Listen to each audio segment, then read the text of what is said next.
Birds की मीठी आवाजों के बीच आर्यन की आंखें खुली। बीती रात उसे काफी अच्छी नींद आई थी और क्यों ना हो, आर्यन ने जिंदगी में पहली बार माँ का स्पर्श महसूस किया था।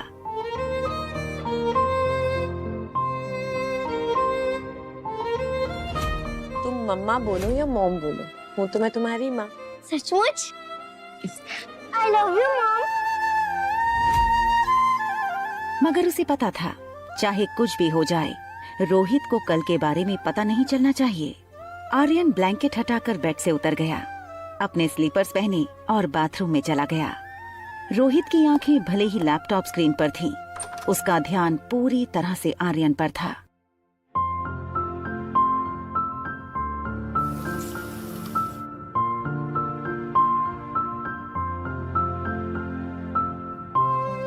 Good morning, Dad. रोहित की नजर अब भी आर्यन के बर्ताव पर थी, जो अब बिल्कुल पहले जैसे हो गया था। गुड मॉर्निंग बेटा, ब्रेकफास्ट के लिए चलें? डाइनिंग टेबल पर रोज की तरह होटल के सर्विस स्टाफ ने नाश्ता सजा दिया था। Orange juice, bread toast, butter और सैलेड। रोहित ने राहत की सांस ली। आर्यन पहले की तरह नॉर्मल हो गया था।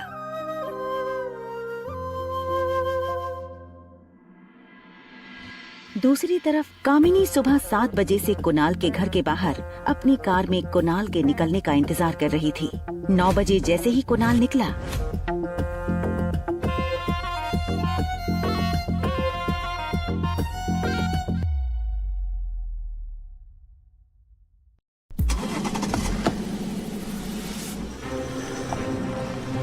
अनिका की सौतेली बहन कामिनी अपने होने वाले मंगेतर कुणाल का अपनी कार से तेजी से पीछा कर रही थी।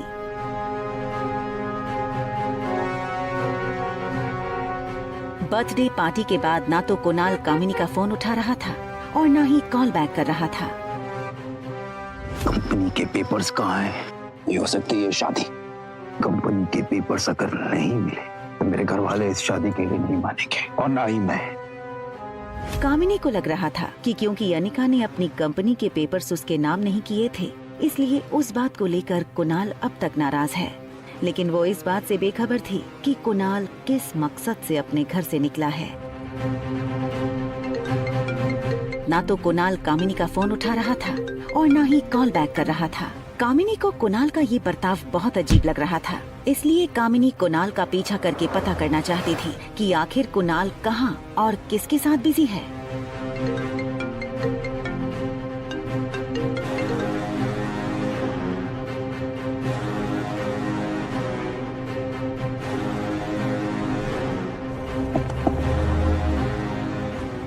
कुणाल की गाड़ी होटल पैराडाइज के गेट पर रुकी।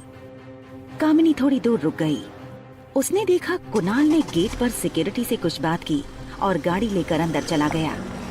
कामिनी कुणाल को पता नहीं चलने देना चाहती थी कि वो उसका पीछा कर रही थी।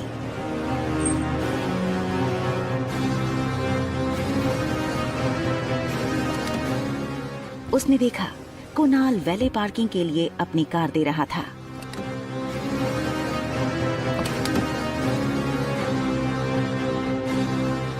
कुणाल जब लिफ्ट के अंदर चला गया तो कामिनी दौड़कर लिफ्ट के पास आई। उसने देखा कि लिफ्ट 4th फ्लोर पर रुकी और उसने कुणाल का पीछा करने का मन बना लिया। कामिनी जानना चाहती थी कि आखिर कुणाल इस होटल में क्या कर रहा है। 4th फ्लोर का कॉरिडोर खाली था। कामिनी चुपके से बाहर आई। हील्स की आवाज सुनकर कुणाल चौकन्ना हो गया और वो झट से मुड़ा।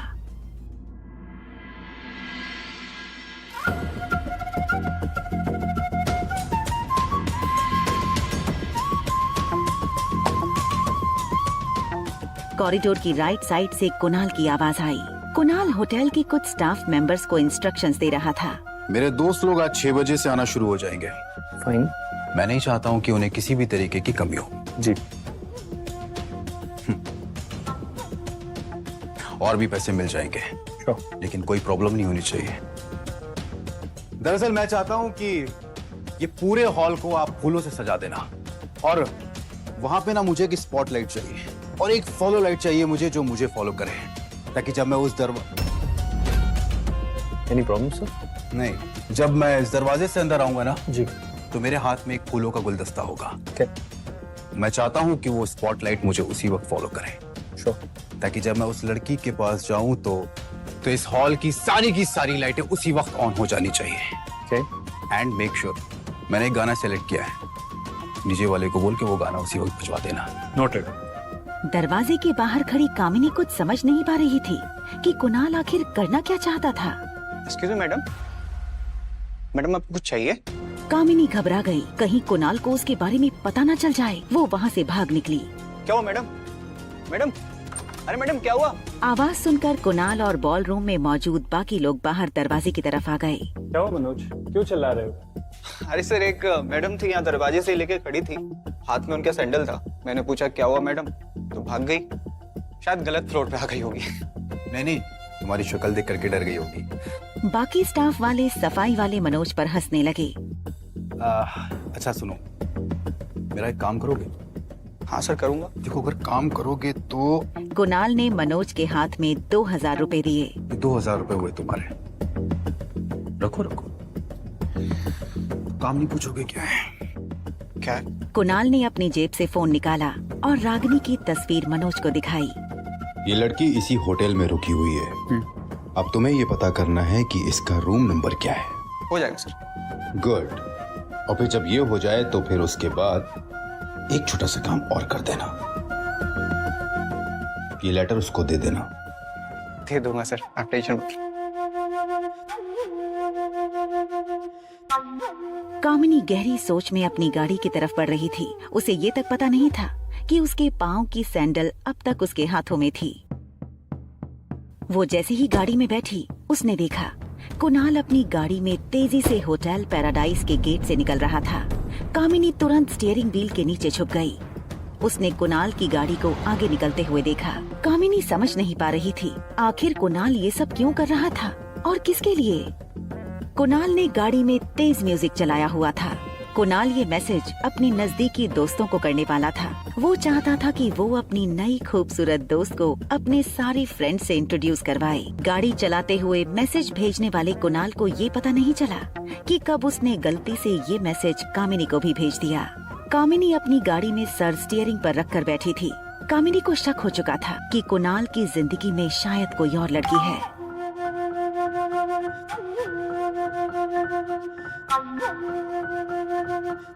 आज शाम 6 बजे होटल पैराडाइज के हॉल रूम में पहुंचा।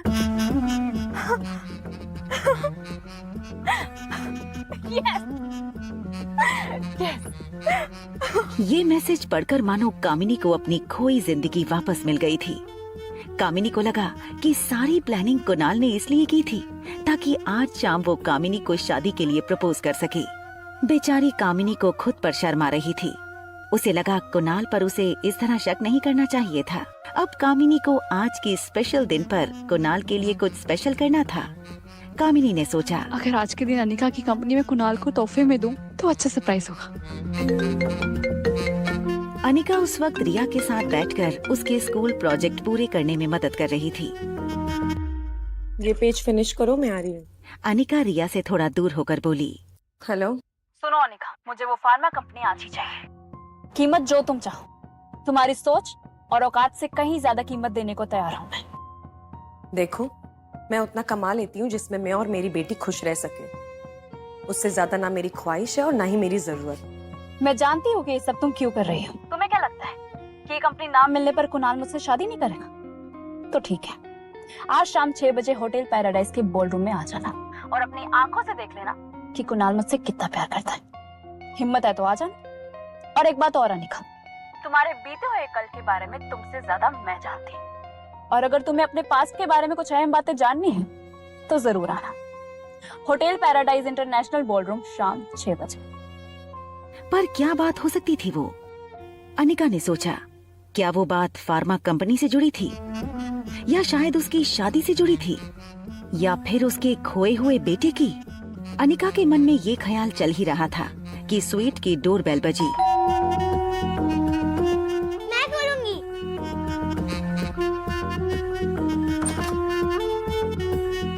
Room service ma'am. रिया ने मुस्कुराकर मनोज को अंदर आने का इशारा किया। Madam,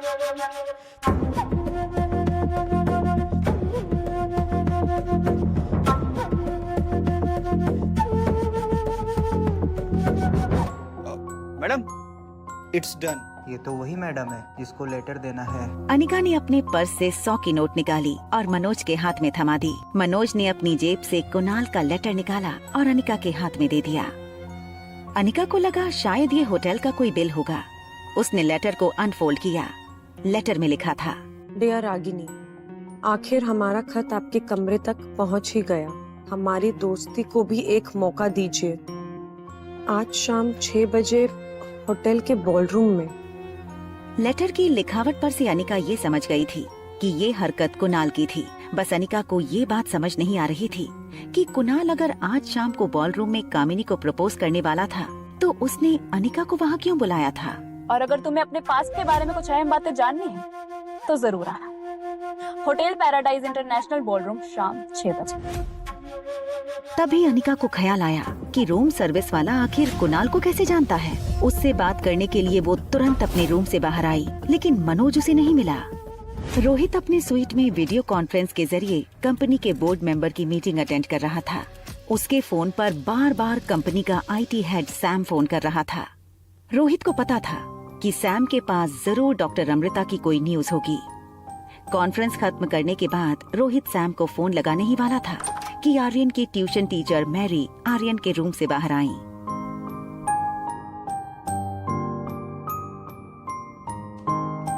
mister Marwah, I think आपको मेरी बात मान लेनी चाहिए। Aryan is not normal.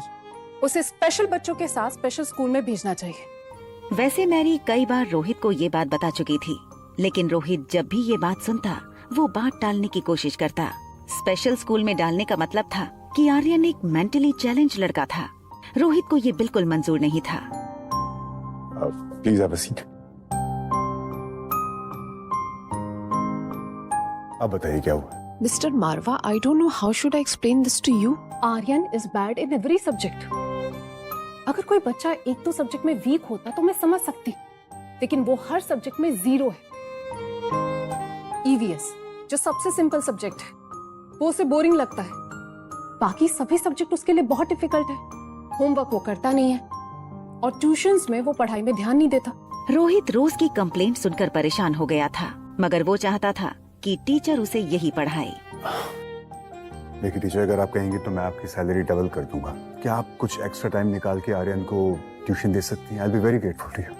Mister Marwa, मेरी सैलरी आपके बच्चे की IQ ठीक नहीं कर सकती। Teacher, Mr. Marva, Aryan is a special child and he needs special attention. I hope you understand.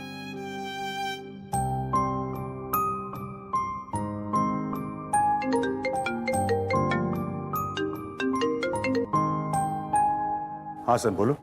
Sir मैंने मेल की लोकेशन ट्रैक किया है और बहुत ही हैरान कर देने वाली बात है सर, डॉक्टर अमृता ने जिस नेटवर्क के जरिए हमें मेल भेजा है वो मनाली का ही है। एंड गेस व्हाट सर, इस वक्त डॉक्टर अमृता आपके ही होटल पैराडाइज में है। क्या रोहित को पता चल जाएगा कि अनिका ही डॉक्टर अमृता है?